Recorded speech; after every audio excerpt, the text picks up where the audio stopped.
So today's topic is how to stay motivated for book reading all the time. ये बड़ा भारी सवाल है, इट्स ए हैवी क्वेश्चन। हम बुक पढ़ना स्टार्ट तो कर देते हैं, लेकिन इट्स हैबिट को बनाए रखना it's a very difficult task. वैसे भी करने को दिन में हज़ारों काम हैं, तो बुक पढ़ना प्रायोरिटी कैसे बनाया जाए।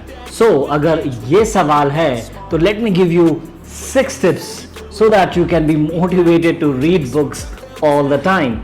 So the tip number 1 is buy a bookshelf. ये मैं अपने previous videos में भी कह चुका हूँ. You can check the link in the description box below or in the link somewhere here. छोटा मोटा सही लेकिन एक bookshelf ज़रूर खरीद दो. There are lots of options on Amazon. You can go and check it. You can buy a bookshelf for as low as 3,000 to 4,000 rupees. मैं कुछ लिंक्स डिस्क्रिप्शन बॉक्स में छोड़ दूंगा, प्लीज़ चेक करिए and if you like it you can always buy it from those links. जैसे खाना बनाने के लिए किचन होता है और सोने के लिए बेडरूम, वैसे ही बुक रखने के लिए बुक शेल्फ होना चाहिए। बुक्स को बुक शेल्फ में ही रखें, क्योंकि if you are keeping those books anywhere and not at an assigned place, it will be difficult to associate with that book. I'm telling you out of my own experience. जब आप एक book shelf में book को रखते हैं तो आप उसको उसी जगह से उठाते हैं। So in a nutshell, book shelf books का घर होता है, और जब उस घर से आप किताब उठाते हो and every time you pass by that book shelf, आपके दिमाग में एक मेंटल नोट बनता है कि अरे यार इस बुक को पढ़ना है। और जब ऐसा आपके दिमाग में नोट बने, you should pick that book and start reading that book. एक पेज ही सही, एक पैराग्राफ ही सही, in a day, if you start this habit of reading book, that is the beginning of reading that particular book. So आपको tip number 1 कैसी लगी? अगर आपको ऐसा लगता है कि बुक शेल्फ लेने से आपको फायदा होगा, comment below and let me know what you think about it. And the second tip is go to Goodreads website. Goodreads website, अगर आप नहीं गए हो तो it is a one-stop shop for book recommendation, book reviews, discussions about books, topics. I'll drop a link of Goodreads website if you don't know about it. उन endless reels जो कि Instagram पर हैं और social media channels पे सर्व करने की जगह अगर आप Goodreads पे जाएंगे and then you will find various information about books. And हो सके तो आप Goodreads में अपना अकाउंट बना लो। जो भी बुक रीडिंग के बारे में सीरियस है वो Goodreads पर है and he has an account there.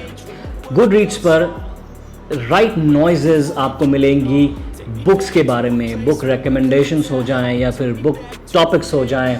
You will find variety of books on numerous topics on Goodreads website, whether it is contemporary fiction, historical fiction, young adult fantasy, graphic novels या फिर memoir, autobiographies, you name it, you will find books on those topics on Goodreads website. The moment you start reading a book and you are on the 3rd or 20th or 100th page and say it is a 300 page book, तो उस समय आप अपनी reading progress Goodreads website पे देख सकते हो।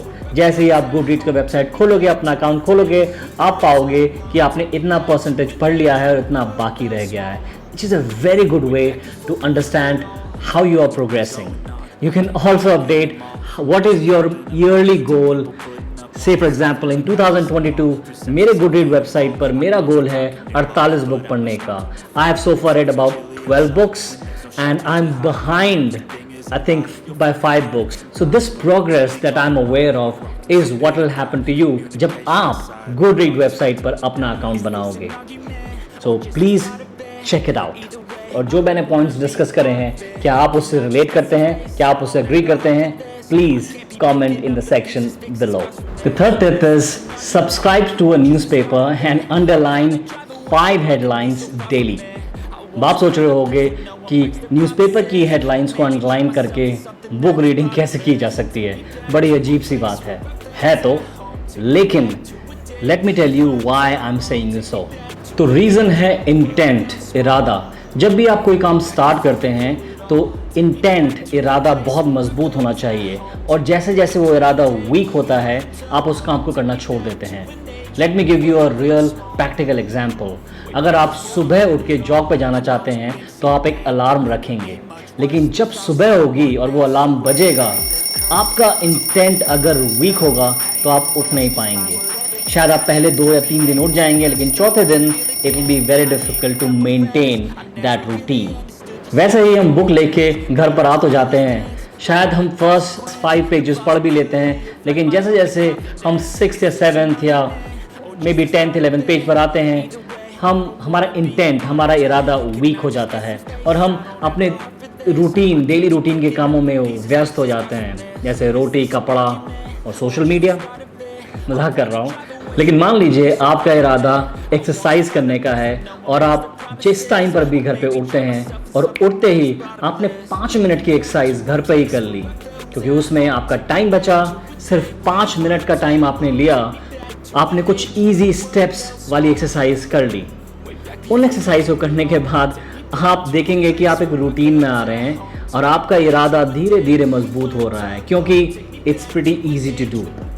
Similarly, if you are not into this habit of book reading और आप मोटिवेट नहीं हो पाते हैं, तो प्लीज़ ट्राई दिस एक्सरसाइज। ये मेरी खुद का एक्सपीरियंस है। जब आप न्यूज़पेपर पढ़ते हैं और इस हैबिट में आप आते हैं, सिर्फ 5 हेडलाइंस पढ़ें, उनको अंडरलाइन करें और कॉन्शियसली उन हेडलाइंस को अपने दिमाग में सोचें। उन हेडलाइंस में कुछ मैसेज होगा, कुछ डिफ़िकल्ट वर्ड्स होंगे, you can note them down somewhere in your diary, small diary, you can keep it with you, और उस तरीके से you will develop this habit of reading and let me know in the comments after doing it. मैंने recently Norwegian wood पढ़ी। इसमें एक main character Toru wonton भी है, जो कि सिंपल ऑर्डिनरी सा लड़का है और बहुत ही कूल काम अप्रोच ये रखता है, and I really liked him. ये मैं आपको क्यों बता रहा हूँ? Well, because the tip number 4 is related to that. So tip number 4 is make book characters your friend.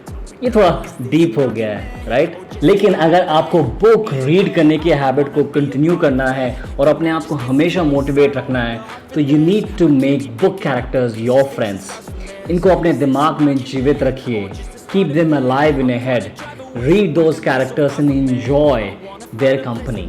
जब आप ऐसा करेंगे तो आपको उस बुक के पास या उस बुक को पढ़ने का बार बार मन करेगा, क्योंकि ये कैरेक्टर्स ही इन बुक्स को इंटरेस्टिंग बनाते हैं। इनफैक्ट रिसर्च ऐसा बताती है कि जो लोग बुक्स रेगुलरली पढ़ते हैं, they develop empathy, closeness develop कर लेते हैं अपने फेलो ह्यूमन बींग्स के साथ, वो लोग जो बुक्स रेगुलरली पढ़ते हैं।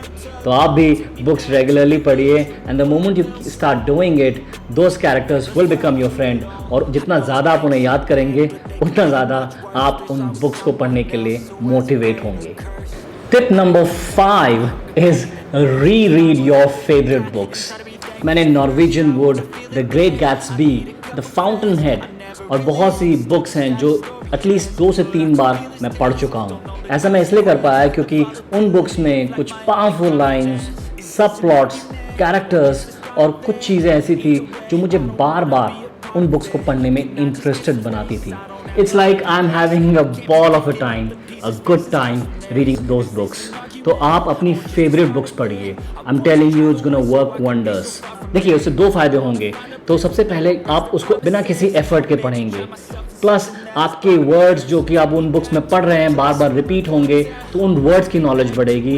And the most important is that you can show off to your friends that मैंने वो बुक पढ़ी और उसमें ये लाइन थी और ये डायलॉग था, ये प्लॉट था। इन अ नटशेल, आप उस बुक के एक्सपर्ट बन जाएंगे।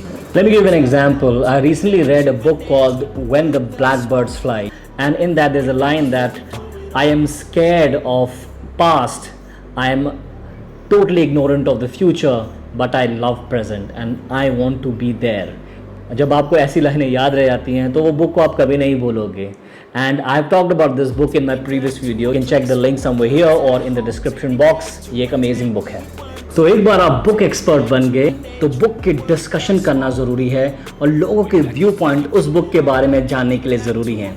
जैसे कि मैं अभी इस वीडियो के थ्रू आप लोगों के बीच में पहुंच रहा हूं और जब आप कमेंट्स करते हैं तो मैं आपके व्यू पॉइंट जानता हूं। This is my 6th tip in fact, which is get in to book discussion. Join community as on Goodreads. मैं ऐसा बहुत करता हूँ, मैं गुड रीड्स पे जाता हूँ और बुक कम्युनिटीज़ में क्लिक करके एक पर्टिकुलर टॉपिक पे जो मैंने बुक पढ़ी है उस बुक के डिस्कशन में मैं कुछ कमेंट करता हूँ और लोगों के व्यू पॉइंट जानता हूँ। जब ऐसा आप करते हैं, आप एक नॉलेज का आदान प्रदान करते हैं, you get to know other people's view point on that particular book and you get motivated in knowing more about that book, more about that topic, you research और आप खोजते हैं, कुछ नया जानते हैं। Once you start doing it, you develop that curiosity to know more and more about various topics. ये करना बहुत ज़रूरी है because after a fruitful discussion on a particular book, आप उस बुक के बारे में कुछ ऐसी चीज़ें जानते हैं जो कि आप सिर्फ अगर खुद ही पढ़ेंगे तो नहीं जान पाएंगे। You can never miss the magic of the books after understanding these 6 tips. तो अगर आपको ये वीडियो अच्छा लगा तो लाइक कर दो, इसे शेयर कर दो अपने फ्रेंड्स में और सब्सक्राइब करो मेरे चैनल को अगर अब तक नहीं किया है। एटलीस्ट गूगल बाबा को भी तो बताओ कि आप इस चैनल से कितना प्यार करते हो और कितनी नॉलेज आपको इस पर्टिकुलर वीडियो में मिली है। तो मैंने अपनी तारीफ खुद ही कर दी है, अब आपका काम रह गया है। I hope you like it, let me know in the comments what you thought about this video and you have a wonderful day. Thank you so much. मैं आपसे क्वेश्चन पूछना चाहता हूँ कि आपको नेक्स्ट वीडियो कैसा चाहिए। Right now I am reading a book on India कि भारत क्या है. It is a book by J. Sai Deepak, and I'm also reading historical fiction Ashwatthama's Redemption. And also I'm just trying to research about Northeast India because जो recently मैंने book पढ़ी When Blackbirds Fly, उससे मुझे interest develop हुआ. वो बहुत छोटी सी book थी लेकिन I wanted to know, I want to highlight that point in the next video. So what do you think I should be talking about in my next videos? Let me know. If you have any fruitful topic in mind and a book related to it, let me know in the comments below.